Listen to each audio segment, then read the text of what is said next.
Okay, तो students हम जो पढ़ने जा रहे हैं वो है पार्किंसन डिजीज़। पार्किंसन डिजीज़ में होता क्या है पेशेंट में, हमारा ब्रेन का एरिया है, इसमें एक पार्ट होता है स्ट्राइएटम और एक होता है सब्सटेंशिया नाइग्रा। ये हो गया सब्सटेंशिया नाइग्रा फॉर एग्जांपल, और ये हो गया स्ट्राइएटम। यहाँ से जो इन्फॉर्मेशन जाती है स्ट्राइएटम से, मतलब सब्सटेंशिया नाइग्रा से स्ट्राइएटम में, वो डोपामिनर्जिक न्यूरॉन लेके जाते हैं। Dopaminergic neurons. अब इनकी डेफिशिएंसी अगर हो जाए बॉडी में तो पेशेंट में हो जाता है पार्किंसन डिजीज़। अब डोपामिन कम हो गया फॉर एग्जांपल पेशेंट में, तो डोपामिन कम होगा। अब पेशेंट में होगा क्या, इसकी रीज़न सारी बताता हूँ आपको। डोपामिन कम हुआ, पेशेंट में हो गया ज़्यादा गाबा बढ़ गया, गाबा और एसिटाइलकोलिन बढ़ गया। एसिटाइल मतलब कोलिनर्जिक सिस्टम अप हो गया, गाबा बढ़ गया। ये इसके इनहिबिटरी हैं, ये बढ़ा दोनों में। और ये पेशेंट में जो रिजिडिटी आ जाती है, ट्रेमलिंग आ जाती है और स्लोनेस आ जाती है मूवमेंट में, इस तरह की चीज़ें सारी आ जाती हैं पेशेंट में। और डिफरेंट पेशेंट में डिफरेंट साइन एंड सिम्टम्स होते हैं। अब हम पेशेंट को ट्रीट किस तरह करते हैं, हम डायरेक्टली डोपामिन भी तो दे सकते हैं पेशेंट को।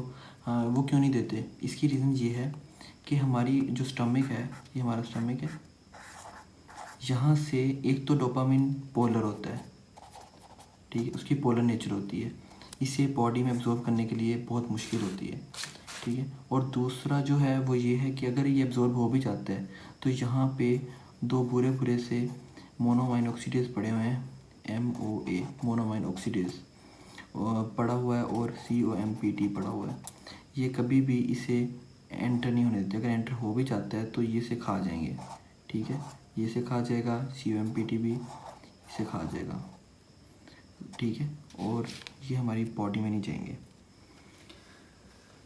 अब सेकेंडली जो हमारा पेरिफेरल नर्वस सिस्टम है, उसे तो चाहिए नहीं डोपामिन, तो डोपामिन का होगा क्या, हमें तो चाहिए CNS में। CNS में क्रॉस नहीं करेगा हमारा डोपामिन जो है ना, अगर एब्जॉर्ब हो भी जाता है, सब कुछ हो जाता है, तो ये CNS डोपामिन क्रॉस ही नहीं कर पाएगा ब्लड ब्रेन बैरियर को, और पेरिफेरल में जाके डिस्ट्रॉय हो जाएगा। हम पेशेंट को देते हैं लीवोडोपा। लीवोडोपा ये क्या करती है, ये इसकी प्रिकर्सर है डोपामिन की, इसे डायरेक्टली कन्वर्ट कर देती है डोपामिन में, ठीक है, डोपामिन में कन्वर्ट कर देती है। डोपा डीकार्बोक्सिलेज एंजाइम होता है, डोपा डीकार्बोक्सिलेज। ओके, इसकी कंप्लीट जो कहानी है वो मैं आपको इस ब्रेन का न्यूरॉन्स का एक पार्ट बनाता हूँ, then I will discuss all the things.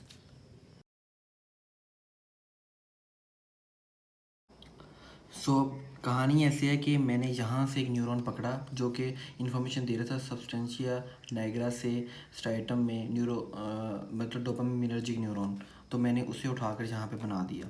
ये हमारा ब्लड ब्रेन बैरियर है, मतलब ये हमारा CNS का एरिया है, ये हमारा PNS का एरिया है। अब जो डोपामीन है वो हमारी यहाँ पे तो आ नहीं सकता, क्यों नहीं आ सकता, क्योंकि हमारा जो ब्लड ब्रेन बैरियर है वो इसे क्रॉस होने नहीं देता, ठीक है, इसे क्रॉस नहीं होने देता। तो हमें चाहिए कोई ऐसी चीज़ जो इसे क्रॉस कर सके, वो लीवोडोपा उसे क्रॉस कर देती है, और लीवोडोपा डायरेक्टली कन्वर्ट करती है लीवोडोपा कन्वर्ट हो जाती है डोपामीन में, ठीक है, डोपामीन में, इन the presence of dopamine decarboxylase enzyme, dopamine decarboxylase,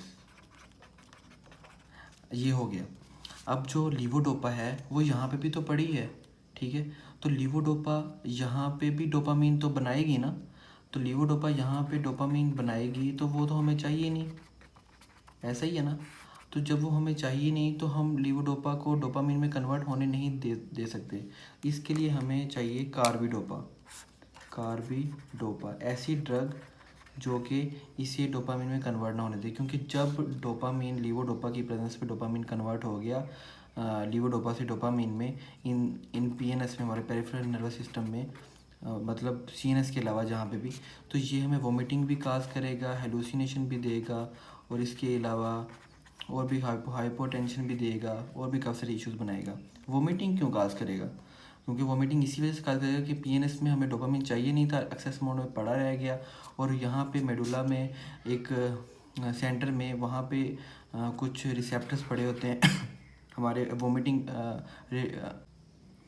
हमारी बॉडी में मेडुला ओब्लोंगेटा जो है वो वोमिटिंग रिफ्लेक्स को बूस्ट अप करता है in the presence of dopamine. So जब भी डोपामीन एक्सेस अमाउंट में होगा पीएनएस में तो वो वोमिटिंग काज करेगा। हेलुसिनेशन भी होती है पेशेंट में। इसके अलावा और भी काफ़ी सारे इश्यूज होते हैं जो कि मैं आपको बताता हूँ।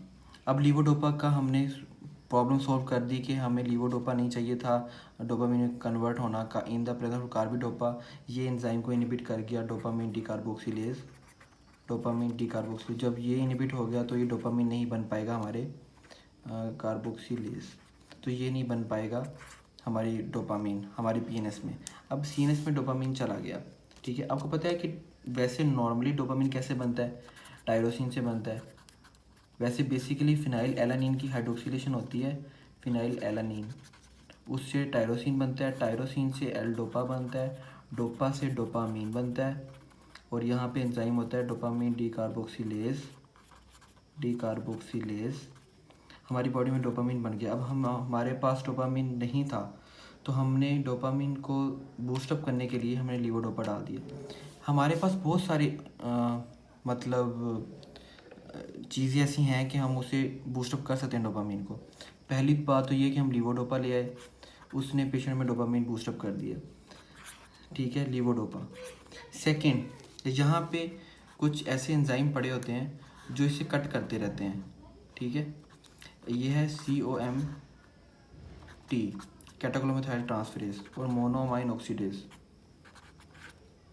ये भी इसे कट करता रहता है। डायग्राम मैंने ऐसी बनाई है क्योंकि ये खा जाएंगे इसे, तो ये इसे कट करते रहते हैं। हमारे पास ऑप्शन क्या है? हम कैटाकोलोमेथाइल ट्रांसफरेज को इनहिबिट करवा दें, किसी न किसी तरह कोई ऐसी ड्रग दें। सेकंड हमारे पास ऑप्शन ये है कि हम मिथाइल अमाइन ऑक्सीडेज को इनहिबिट करवा दें। ठीक है, तो एक तो लीवोडोपा वाला आ गया, एक ये इनहिबिट करने वाला आ गया। सेकेंडली जहाँ पे रिसेप्टर्स पड़े होते हैं पोस्ट सिनेप्टिक पे, मतलब न्यूरॉन्स जो मतलब आएंगे डोपामिनर्जिक न्यूरोट्रांसमीटर, तो वो यहाँ पे आएंगे तो रिसेप्टर से अटैच होने के लिए उनकी अगर हम सेंसिटिविटी इंक्रीज़ कर दें तो जल्दी जल्दी यहाँ पर आके लग जाएंगे और इन्हें टाइम कम मिलेगा काटने के लिए, और ये जल्दी जल्दी सेंसिटिविटी को इंक्रीज़ कर देंगे। मतलब 3 ऑप्शन ये हो गए। अगर हम एंटी मस्कुलिनिक ड्रग भी दें, मतलब एसिटाइलकोलिन को कम किया जाए और डोपामिन बढ़ जाएगा, इनकी इम्बैलेंसनेस को ख़त्म किया जाए और उन्हें एक मेंटेनेंस लेके आई जाए, तो इस तरह डोपामिन इंक्रीज़ होना स्टार्ट हो जाएगा और बॉडी में सिस्टम सही हो जाएगा। तो हमारे पास 5वां ऑप्शन ये है कि अगर हम पेशेंट को गाबा दे दें, गाबा के इनहिबिटरी, मतलब गाबा को अगर हम कम कर दें तो हमारी बॉडी में फिर भी डोपामिन इंक्रीज़ हो जाएगा। ये टोटली इसकी क्लासिफिकेशंस हैं। मतलब हम एक तो लीवोडोपा कार्बिडोपा दे के पेशेंट को कर सकते हैं, दूसरा हम अगर पेशेंट को चाहें तो इन दोनों एंजाइम्स को इनहिबिट करके किसी न किसी तरह डोपामीन को यहाँ ज़्यादा कर सकते हैं, तीसरा सेंसिटिविटी को इंक्रीज़ कर सकते हैं, चौथा गाबा या एसिटाइलकोलिन को कम करके डोपामीन को बढ़ा सकते हैं।